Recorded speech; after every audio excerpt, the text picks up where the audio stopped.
மீண்டும் இந்த மாலை வேளையில் ஆண்டுடைய பாதத்துக்கு வந்திருக்கிற உங்கள் அனைவருக்கும் அன்பின் வாழ்த்துக்களை தெரிவிக்கிறேன். இன்றைக்கு பரலோகம் நமது வாழ்க்கையை எப்படி பார்க்கிறது? பரலோக பார்வையில நம்ம வாழ்க்கை எப்படி இருக்குது? தேவனுடைய பார்வையில நமது வாழ்க்கை எப்படி இருக்கிறது? அவர் பார்க்கிற மாதிரி பார்க்கிறது. உதாரணமா, ஒரு சின்ன பிள்ளை ஒரு சாக்லேட்டை பார்த்துச்சுன்னா அதுதான் பெருசா தெரியாது. ஒரு 10 ரூபாய் பொம்மை காரை பார்த்துச்சுன்னா எனக்கு இது வேணும் இது வேணும்னு அடம் பிடிக்கும். நம்ம பக்கத்துல 10 லட்சம் ரூபாய் கார் இருக்கு, இந்த காரை தரேன்னு சொல்லி பாருங்க, அந்த பிள்ளைக்கு அது புரியாது. புரியுதா நான் பேசுறது? அந்த வயசு பிள்ளைக்கு அந்த 10 ரூபாய் கார் பிரம்மாண்டமா தெரியும், எனக்கு இது வேணும். எத்தனை பிள்ளைங்க கையில பொருட்காட்சி அங்க எங்க போகும்போது ஒரு பிள்ளை ஒன்று அடம் பிடிக்குது பாருங்க, பெருசா வச்சிருக்கான்னு பலூனை கேட்கும், அது வேணாம் உடஞ்சிரும்னு சொல்லும், கேட்காது. அதை வாங்கி கொடுத்து 20 ரூபாய்க்கு வாங்கி கொடுத்து 20 செகண்ட்ல பட்டுன்னு உடஞ்சி வெறும் குச்சியோட நிற்கும். பார்த்துருக்கீங்களா? பிள்ளை பார்க்கிற பார்வை வேற, நம்ம பார்க்கிற பார்வை வேற. நல்லா புரிஞ்சுங்க. நாம் வாழ்க்கையை பார்க்கிற விதம் வேற, பரலோகம் பார்க்கிற விதம் வேற. தேவனின் கண்ணோட்டத்தில் வாழ்க்கை எப்படிப்பட்டது? நாம பார்க்கிற இந்த வாழ்க்கை பிரம்மாண்டம், ரயில பார்க்கிறோம், பிளைட்டை பார்க்கிறோம். அப்படியே இந்த காலத்துல, அதுவும் இந்த காலத்துல வாழ்க்கை ரொம்ப பிரம்மாண்டமா இருக்குன்னு நினைக்கிறோம். வாழ்க்கை ரொம்ப பிரம்மாண்டமா இருக்குன்னு நினைக்கிறோம். நம்ம பார்வை, நம்ம குழந்தை மாதிரி பார்க்கிறோம். The way we look at things, நாம் வாழ்க்கையை பார்க்கிற விதம். ஆண்டவர் எப்படி பார்க்கிறார்? அவர் எப்படி பார்க்கிறாரோ அப்படி நம்ம பார்க்க பழகுனா, பொம்மைக்காருக்கு சண்டை போடுற பிள்ளை மாதிரி சண்டை போட மாட்டோம். எனக்கு சூப்பரா அப்பா 10 லட்சம் ரூபாய் கார் வச்சிருக்காருன்னு சந்தோஷமா இருப்போம். ஆனா பிள்ளைக்கு அந்த வயசுல விளங்காது. ஏன் எத்தனை பிள்ளைகளுக்கு பொம்மையை வாங்கி கொடுத்து கொஞ்ச நேரத்தில் உடைச்சிட்டு போயிருது பாருங்க. அப்படின்னா we have to look at things the way God looks at. ஆண்டவர் எப்படி பார்க்கிறாரோ அப்படி பார்க்க பழகணும். கொலோசையர் 1:16 நம்முடைய கருப்பொருள் வசனம். கொலோசையர் 1:16, சகலமும் அவரை கொண்டும் அவருக்கென்றும், தட்ஸ் இட்ல, சகலமும் அவரை கொண்டும் அவருக்கென்றும் சிருஷ்டிக்கப்பட்டது. இதுதான் லைஃபே. அவர் தான் படைச்சாரு, அவருக்காக படைச்சாரு. அவருக்காக படைச்சாருன்னா அவர் எதிர்பார்க்கிறத செய்யணும். அவருக்காக படைச்சாருன்னா அவர் நம்மகிட்ட எதிர்பார்க்கிறத செய்யணும். அவர் நோக்கத்தை நிறைவேற்றணும். Am I fulfilling God's plan? Am I fulfilling God's purpose? சகலமும் அவரை கொண்டும் அவருக்கென்றும் சிருஷ்டிக்கப்பட்டது. அப்ப தேவன் நம்மை படைத்தார், அவர் தான் சிருஷ்டிகர். ரெண்டாவது நாள் சொன்னோம். அப்ப என் வாழ்க்கை இந்த உலகத்துல தற்காலிகமானதல்ல. அதாவது தற்காலிகமானங்கிறத விட, அதாவது எதேச்சையானதல்ல. தேவனால் முன் தீர்மானிக்கப்பட்டபடி இந்த உலகத்துக்கு வந்திருக்கிறேன். 2வது பாடம், புக்கு வாங்கியிருப்பீங்களா? எல்லாரும் வாங்குங்க. கையில காசு இல்லாட்டாலும் பிறகு வாங்குங்க, கண்டிப்பா வாங்கி வச்சுக்க. ஒரு பைபிள் மாதிரி நினைச்சிங்க, அதை ஒரு பைபிள் மாதிரி நினைச்சிங்க. கொஞ்சம் காசு கிடைக்கும், வாங்க. அது குடும்பத்துக்கு ஒரு புஸ்தகம் இருக்கட்டும், பைபிள். நம்ம சபையிலலாம் இப்போ பாட்டு புக்கெல்லாம் ரொம்ப இல்லை, ஆனால் ஒரு பாட்டு புக்கு, நல்ல பாட்டு புக்கு இருக்கு. வாழ்க்கையில் ஒரு முறை ஒரு பாட்டு புக்கு வாங்கிடுங்க. 250 ரூபா, 300 ரூபாய், 400 ரூபாய். இப்போ இதெல்லாம் 500 ரூபான்னு நினைக்கிறேன். ஆனால் 6000 7000 பாட்டு இருக்கு. இது ஒரு பெரிய சொத்து. நிறைய பாட்டு இருந்து பாடம் புதுசு புதுசாக பாட சேர்த்துக்கிட்டே இருக்காங்க. இதில் உன்னத பாடல்கள் எல்லா பாட்டு புக்கும் இதுக்குள்ள வந்துச்சு. எல்லாம் 100 200 300 400 பாட்டு இருக்கும். இதுல இப்போ 5000 6000 10000 பாட்டு. இதுல பாருங்க, இதுல 7300 பாடல்கள் இருக்குன்னு போட்டிருக்கு புக்ல. 7300 பாடல்கள், 7300. அவ்வளவு பாட்டு இருக்கு. அது அடுத்தது யார் யார் எழுதினான்னு பேர் இருக்கு இதுல. அது எந்த தாளத்துல பாடலான்னு அது வேற இருக்கு. ரொம்ப ஃபேண்டாஸ்டிக் ஜாப். இந்த பாஸ்டர், நம்ம assemblies of God pastor, Kadayanallur, Tenkasi பக்கத்தில் கடையநல்லூருங்கிற ஒரு இடத்துல அவங்க ஊழியம் செய்கிறாங்க. இன்னும் ஒரு இடம் தான், ஆனால் பெரிய வேலை செஞ்சுருக்கார். அலையில் சொல்லாமல் நம்மெல்லாம் பாட்டு பாடுறோம், அவர் அவ்வளவும் பாடுறதுக்கு ரெடி பண்ணி வச்சிருக்கார். பரலோகத்தில் அவருக்கு பலன் மிகுதின்னு நினைக்கிறேன். இதை மாதிரி ஒன்று வாங்கி வச்சுங்க. லைஃப்ல ஒன்று வாங்கிடுங்க. எல்லாம் அடுத்த சந்ததிக்கு இருக்கணும். நம்ம வீட்டில் ஒரு பாட்டு புக் இருக்கணும். இந்த பாட்டெல்லாம் நாங்கள் சபையில் பாடுவோம்னு சொல்லணும். பைபிள் நம்ம கையில் இருக்கும். புஸ்தகம் ஒன்று மறக்காம வாங்குங்க. புஸ்தகங்கள்லாம் இப்போ நம்ம வாங்குறதே இல்லை. இங்கிலீஷ் பேப்பரும் தமிழ் பேப்பரும் ரெண்டுமே சேர்ந்து சர்ச்சில் டெய்லி கொண்டு வர சொன்னேன். இந்த தெருவில் நியூஸ் பேப்பர் போடுறவர்கிட்ட, இங்கிலீஷ் பேப்பரும் தமிழ் பேப்பரும், தமிழும் படிக்கட்டும் இங்கிலீஷும் படிக்கட்டும். நம்ம இங்கே இருக்கிற சர்ச்சில் இருக்கிற பாஸ்டர்ஸ் ஊழியக்காரங்கெல்லாம் கொஞ்சம் இங்கிலீஷ்லாம் படிக்கட்டுங்கிறதுக்கு இங்கிலீஷ் பேப்பரும் தமிழ் பேப்பரும். சில நாள் வந்து பார்த்தா காலையில் போட்ட பேப்பர் அப்போ சாயந்தரம் மடித்த மாதிரியே இருக்கும். அதை பிரித்து கூட பார்த்துருக்க மாட்டாங்க. பார்த்தேன், எதுக்கு இந்த தேவையில்லாத செலவு? மாதம் 300 600 ரூபாய் நிறுத்திட்டேன். பேசுகிற புரியுதா? நாட்டு நடப்பு தெரியணும்.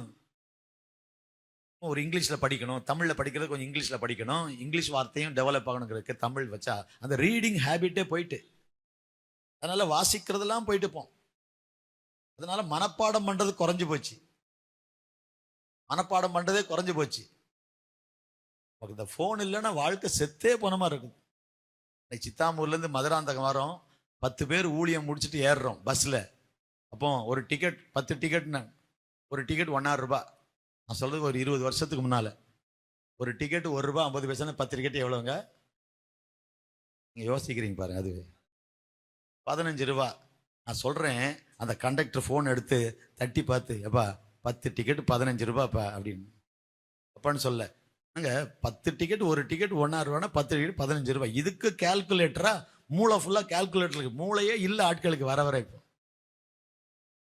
எதுவும் தெரியாது, எல்லாம் ஃபோன் இருக்கா, ஒரு பாட்டு பாட சொல்லுங்க, ஃபோன் இருக்கா, இதை தேடிட்டு தான் அலையிறாங்க. உதவியா இருக்கு ஒரு புது பாடலை கற்றுக்கொள்றதுக்கு. அடுத்து மைண்டில் ஏத்தின் மனப்பாடமாக்கணும், வசனங்கள் மனப்பாடாக்கணும். எப்போ பார்த்தாலும் ஃபோன் இல்லாமல் அப்படி எதுக்கும் பாருங்க. அல்லேலூயா ஃபோன் அடுத்த கேட்டு ஏங்க, அந்த பாட்டு 65 வருஷத்துக்கு முன்ன பாட்டு. நாட்டில் ஃபோன் இல்லைன்னா செத்துருவாங்க மாதிரி இருக்கிறாங்க. அதெல்லாம் குப்பை. பரலோகம் பார்க்குற மாதிரி வாழ்க்கையை பார்த்தீங்கன்னா ஃபோன் ஒரு குப்பை. அதனால ஃபோன் இல்லாதவங்க சோத்திரம்ப்பா, கர்த்தர் எனக்கு ஒரு நல்ல வார்த்தை சொன்னாருப்பா. ஃபோன் வச்சுக்கிறவங்க குப்பையோட தான் அலையிறாங்க. எனக்கு அந்த ஃபோன் இல்லைப்பா. பரலோகம் பார்க்குற மாதிரி நம்ம இந்த உலகத்தை பார்க்க ஆரம்பிச்சிட்டா, இந்த உலகத்தில் பிரம்மாண்டம்னு நினைக்கிறது தான் ஒன்றுமே இல்லை. பவுல் அப்படி பார்த்ததுனால தான் எனக்கு லாபமாக இருந்தவைகள் எவைகள் அவைகளை நஷ்டம்னு நினைக்கிறேன், குப்பையா நினைக்கிறேங்கிறார். படிப்பு, பணம், பதவி இதெல்லாம் குப்பையா நினைக்கிறேன். கடவுள் படைச்சாரு. 2வது, அவருடைய தீர்மானத்தின்படி, தேவனுடைய திட்டத்தின்படி நான் இந்த உலகத்தில் இருக்கிறேன். என்னுடைய எல்லாவற்றையும் அப்போஸ்தலர் 17:26 முன் குறிக்கப்பட்ட காலங்கள் அவர் குறிச்சிட்டாரு. இங்கதான் இருக்கணும், நீ இப்படித்தான் இருக்கணும், உன் உயரம் என்ன, உன் நிறம் என்ன, உன் தோற்றம் என்ன, எல்லாம் அவர் முன் குறிச்சிட்டாரு. அவருடைய தீர்மானத்தின்படி தான் இருக்கிறேன். அது மட்டும் இல்ல, தேவனுடைய நோக்கத்தினால நான் நடத்தப்படுறேன்னா, அவர் என்கிட்ட என்ன எதிர்பார்க்கிறாரோ அதுதான் என்ன நடத்துதா? நோக்கத்தினால் நடத்தப்படுகிற வாழ்க்கை எனக்கு இருக்கா?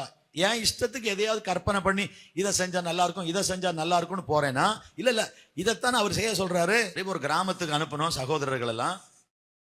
சூரங்கிற கிராமத்துக்கு போயிட்டு வாங்க, அங்க போங்க, தெருவில் நடங்க, ட்ராக்ஸ் கொடுக்கணும்னு அவசியம் இல்லை, ஃபர்ஸ்ட் ஒரு ஜெபம் பண்ணுங்க, ஃபுல் ரவுண்டு போயிட்டு வாங்க, யாராவது எதாவது பேசாதீங்க அப்படின்னு சொல்றோம் வச்சுங்களேன். அவங்க சூறைக்கு போகாம வேடந்தாங்கல நாங்கள் கொஞ்சம் குருவிலாம் பார்க்க போகலான்னு போயிட்டு வந்தாங்கன்னு வைங்களேன். நான் என்ன கேட்பேன்?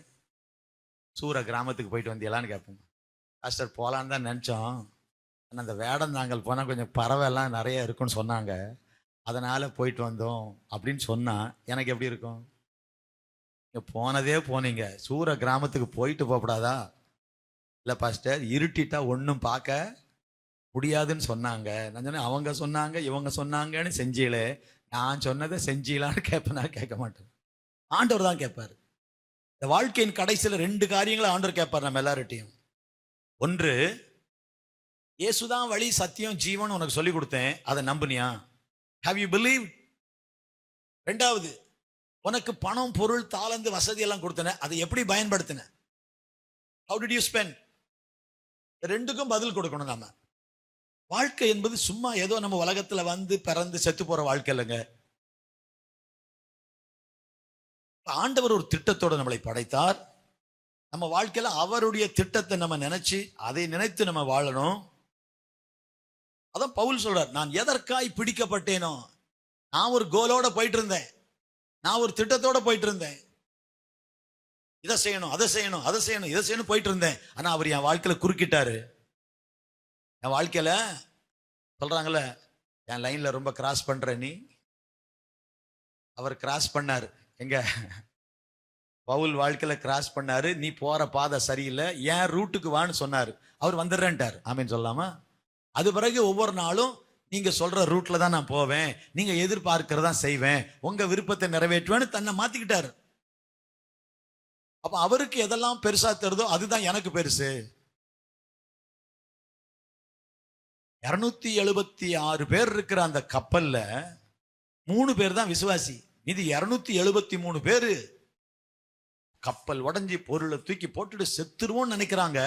அந்த இடத்துல நின்று பேசுறாரு பாருங்க, நான் நம்புற ஆண்டவர் நேற்று ராத்திரி என்கிட்ட பேசினாரு.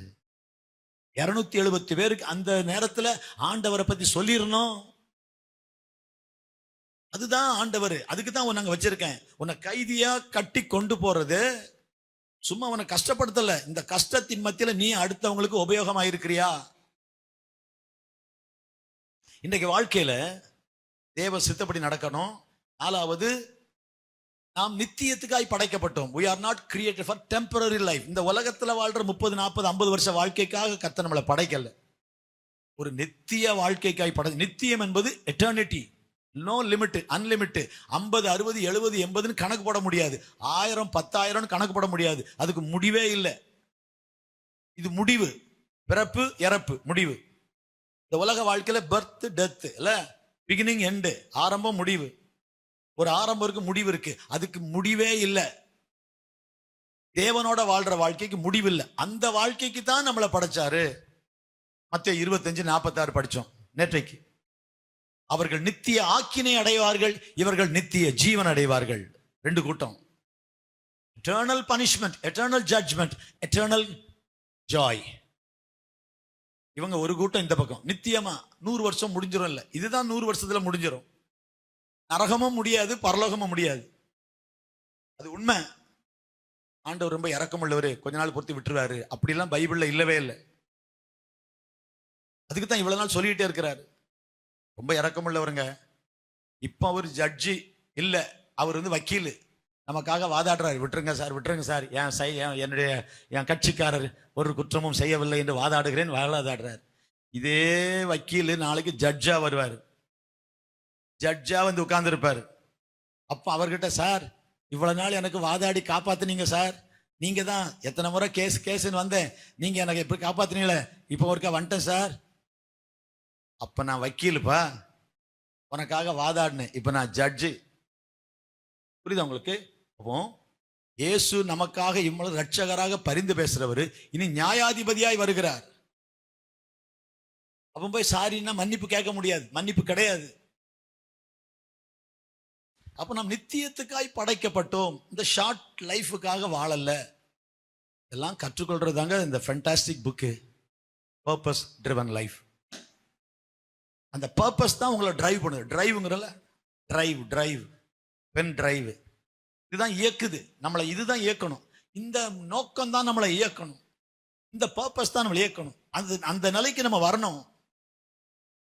அப்படின்னா சில்லறையான காரியத்துல எல்லாம் தலையிட மாட்டேங்க. ஒரு ஆளு ஓட்டப்பந்தயத்துல ஓடி ஒலிம்பிக்ல மெடல் வாங்கணும்னு கோல் பிக்ஸ் பண்ணிட்டாருன்னா அதுவே தான் கனவா இருக்கும். அதே கனவுல இருப்பான், அதே எண்ணத்துல இருப்பான். அதுக்கு என்னெல்லாம் செய்யணும் புக்க படி. முன்னால ஓடுறவங்ககிட்ட ஐடியா கேளு. முன்னால ஓடி ஜெயிச்சவங்க என்னெல்லாம் செஞ்சாங்க, எதை செய்யல, எல்லாம் தெரிஞ்சுக்கிட்டு நான் என்ன பண்ணணும், எப்படி சாப்பிடணும், எப்ப சாப்பிடக்கூடாது, எவ்வளவு தூங்கணும், எப்ப எழும்பணும், எப்படி ஓடணும், என் சரீரத்தை எவ்வளவு கட்டுக்கோப்பா வைக்கணும், நான் ஜெயிக்கணும், நான் மெடல் வாங்கணும். அது பர்பஸா மாறும்போது அங்க கூப்பிட்டாங்க, வர முடியாது, இங்க முடியாது, நான் எனக்கு அடுத்து 4 வருஷத்துல ஒலிம்பிக் வருது, நான் வின் பண்ண போறேன், நான் டிராஃபி வாங்க போறேன், நான் சாம்பியன் ஆகணும், நான் வின்னர் ஆகணும், அதை நோக்கி போயிட்டு இருக்கிறேன். இதை செய்யலாம், அதை செய்யலாம், அங்க போலாம், இங்க போலாம். இல்ல இல்ல இல்ல, எனக்கு ஒரே கோல் தான். அப்ப வேண்டாதெல்லாம் ஒதுக்கிடுறாங்க. நாம் அப்படி ஆயிடுவோம். பரலோகம் பார்க்கிற பார்வையில நம்ம உலகத்தை பார்த்தோம்னா நாம அப்படி ஆயிடுவோம். எதுக்குங்க இதெல்லாம், வேண்டாம், விடு விடு. இவ்வளவு செஞ்சேன் பாரு, ஒரு நன்றி சொன்னாங்களா? நமக்கு கூட சுருக்குன்னு குத்துது. இவ்வளவு செஞ்சேன், ஒரு நன்றி கூட சொல்லல. கர்த்தருக்கு ஸ்தோத்திரம். சில வேளை நமக்கு அப்படி இருக்கும், ஒரு ஆதங்கம். நாள் கீழே அங்க உட்கார்ந்து இருந்தேன். இந்த கட்டடம்லாம் கிடையாது. ஒரு கிராமத்துக்கு ஒருத்தர் அனுப்பிட்டு வந்தேன். அவர் வந்தாரு. நானே இங்க 2-3 சர்வீஸ் நடத்தி தான் இருக்கிறேன். வந்தாரு, ஏதோ பேசிக்கிட்டு இருந்தோம். ஒரு கடுமையான கோபம். அவர் 12:30 மணிக்கு வராரு. 10 மணிக்கு நடத்திட்டு 12:30க்கு வராரு. ஒரு கிராம ஊழியம் செய்யுங்கன்ட்டு. நான் காலையில இருந்தே நடத்திட்டு இங்க உட்கார்ந்து இருக்கிறேன். என்ன சாப்பிட்டியான்னு கேட்கல, ஒரு தண்ணி குடிக்கியான்னு கேட்கல. நீ எல்லாம் ஒரு பாஸ்டரா? யாரு? என்கிட்ட கடுமையா பேசுறாரு. நினைச்சேன்னா இப்போ என்ன பண்ணுவேன் தெரியுமான்னு. அப்படிதான் உட்கார்ந்தே தான் இருந்தேன். ஊழியத்துக்கு 2 மாசம் ஆச்சு, 3 மாசம் ஆச்சு. அதுக்குள்ள நான் இப்போ உட்கார வச்சு டீ போட்டு, பிரியாணி போட்டு, வாழை இலை போட்டு சாப்பாடு போடணுமா? நானே ஆண்டவருக்கு வேலை செஞ்சு உட்கார்ந்து இருக்கிறேன். எனக்கு நன்றி சொல்லல, என்ன பாராட்டல. அவங்க எல்லாம் இல்லைங்க. அந்த மாதிரி ஆட்கள், இந்த பெருமையில குதிச்சவங்க எல்லாம் வாழ்க்கையில உலகத்துல இல்ல. இந்த உலகத்துக்கு, பணத்துக்கு, புகழுக்கு, நீ கால கேட்டோம்ல, புகழ் என்கிற வலை. பிறனை முகஸ்துதி செய்கிறவன் அவன் கால்களுக்கு வலையை விரிக்கிறான். ஒரு ஆள் உங்களை அப்படி ரொம்ப ஜாலரா போட்டு பேசுறாங்கன்னா உங்களுக்கு வலை வைக்கிறான். அந்த வலையில சிக்கிறாதீங்க. அவன் தன் வலைக்கு பலியிட்டான் போட்டிருக்கு. வலைக்கு பலி செலுத்துறானா. அப்போ ஆயுத பூஜை நம்ம ஊர்ல. வேலையே தெய்வங்கிறானே. செய்யும் தொழிலே தெய்வம். தெய்வமா இருக்கணும். தெய்வத்தின் இடத்தை வேற எதுவும் எடுக்கக்கூடாது. அதுதான் விக்கிரகம். இந்த வலைகளுக்கெல்லாம் நம்ம தப்பணும். மனுஷன் விரிப்போம். புகழ் என்கிற வலை, பணம் என்கிற வலை, செல்வம் செல்வம் அவங்களுக்கு வலையாயிட்டு இருக்கு. பணம் ஒரு வலை, அதுல மாட்டினா வெளியே வர முடியாது. பணம் நமக்கு தேவை. அது நம்மள வலை மாதிரி சிக்க வச்சுன்னு வைங்களேன். பண ஆசை, அதுலதான் பெரிய பிரச்சனைகள். இதெல்லாம் பிசாசு வைக்கிற வலை. இயேசுவுக்கு வலையை விரிச்சான், அவர் மாட்டல்ல. யோசேப்புக்கு வலையை விரிச்சான், மாட்டல்ல. யோபுக்கு வலையை விரிச்சான், மாட்டல்ல. ஏவாளுக்கு விரிச்சான், மாட்டிட்டு. ஏவாள் அந்த வலையில மாட்டிக்கொண்டாள். சூப்பர் தெரியுமா? ஏன் இந்த சத்தியங்களை எல்லாம் கேட்கிறோம்? அந்தமா கர்த்தர் உங்களை ஆசீர்வதிப்பாரு, உங்க கண்ணீரை துடைப்பார், வியாதியை நீக்குவாரு, உங்களை உயர்த்துவாரு, பயப்படாதீங்கன்னு சொல்லி அப்படியே ஒரு சக்கரை சுகர் கோட்டடு ஏதோ சாக்லேட் கொடுத்தான்பா. எத்தனை நாள் சுகர் கோட் சாப்பிட முடியும்? அப்போ எத்தனை நாள் நம்ம சாக்லேட் சாப்பிட முடியும்? அவ்வளவு வியாதி தானே. கசப்பான மருந்துகள் தான் சுகத்தை கொண்டு வருது. கை வைத்து ஒரு அலையில சொல்லாம, கசப்பான மருந்துகள். எந்த மருந்தாவது கசப்பு இல்லாம இருக்கா? யோசித்து பாருங்க. கசப்பான மருந்து தான். அப்ப கஷ்டமான அனுபவங்கள் தான், இக்கட்டான அனுபவங்கள் தான், நாம் உடைக்கப்படுகிற, கண்ணீர் விடுகிற அனுபவங்கள் தான் ஒரு பாடத்தை நமக்கு கற்றுக் கொடுக்கிறது. we are learning a lesson. ஆண்டவர் உடைச்சு தான் உருவாக்குறாரு. God breaks and builds. breaking for building, not destroying. ஆண்டவர் உடைக்கிறது உருவாக்குறதுக்கு. இந்த சத்தியங்களை எல்லாருக்கும் புரியாது. ஞாயிற்றுக்கிழமை என் கஷ்டம் தீராதான்னு தான் மக்கள் வருவாங்க. ஞாயிற்றுக்கிழமை அழுக மாறாதா, என் வியாதி நீங்காதா, இதுதான் பொதுவா மக்களுடைய எதிர்பார்ப்பு. என் வியாதி நீங்காதா, என் கஷ்டம் மாறாதா, என் கண்ணீர் தீராதா, என் குடும்பத்தில் அற்புதம் நடக்காதா, இதெல்லாம் ஆண்டவர் செய்வார். இதெல்லாம் சில்லறையான விஷயம். இதுக்காக வாழாதீங்க. உங்க கண்ணை பரலோகம் மேல இல்ல, ஆண்டவர் அங்கிருந்து பூமி எப்படி பார்க்கிறார். நான் ஆரம்பத்திலே சொன்னேன், 10 ரூபாய் பிளாஸ்டிக் பொம்மை காரு, அதான் பிள்ளை வேணும் கேக்குது. எனக்கு இதை கொடு, வாங்கி கொடு, எனக்கு வேணும். வாங்கி கொடுத்த உடனே அதனுடைய வீல் அப்படி கை வைக்கும், அந்த வீல் கலந்து வந்துடும். இவ்வளவு பெருசா இருக்க, எனக்கு கொடு, எனக்கு வாங்கி கொடு, வேணாண்டா, அது உடஞ்சிடும். அது புரியாது, அந்த வயசுக்கு புரியாது. வாங்கி கொடுன்னு உடனே இப்படி வாங்கிட்டு இந்த பக்கம் நம்ம ஏதோ ஒன்று பாக்குறக்குள்ள பட்டுன்னு கேட்கும், அது குச்சியோட நிற்கும், பலூன் பொத்துன்னு போயிடும். இது வேணான்னு சொன்னேன், இது அவ்வளவுதான் சொன்ன, அதுக்கு புரியல. இங்க இருக்கடா 10 லட்ச ரூபா காரு, பிளாஸ்டிக் காருக்காக அழாதன்னா, அது எனக்கு வேணாம், இதான் வேணும். பிள்ளை அந்த காரை பார்க்கிற விதம் மாதிரி நாம இந்த உலகத்தை பார்க்கிற விதம் இப்படிதான் இருக்கு. ஆனா அப்பா சொல்றாரு, பிரம்மாண்டமான கார் அங்க நிக்கு, இந்த கார் வேண்டாம். இல்ல எனக்கு இதுதான் வேணும். அப்போ பிள்ளை எப்படி பார்க்குது, நாம எப்படி பார்க்கிறோம்? அதே போலதான் இந்த உலக வாழ்க்கையை நாம் எப்படி பார்க்கிறோம், ஆண்டவர் எப்படி பார்க்கிறார். இன்னைக்கு ஆண்டவர் பார்க்கிற பார்வை நமக்கு வரணும். ஒரு ஆமீன் கேட்கலாமா?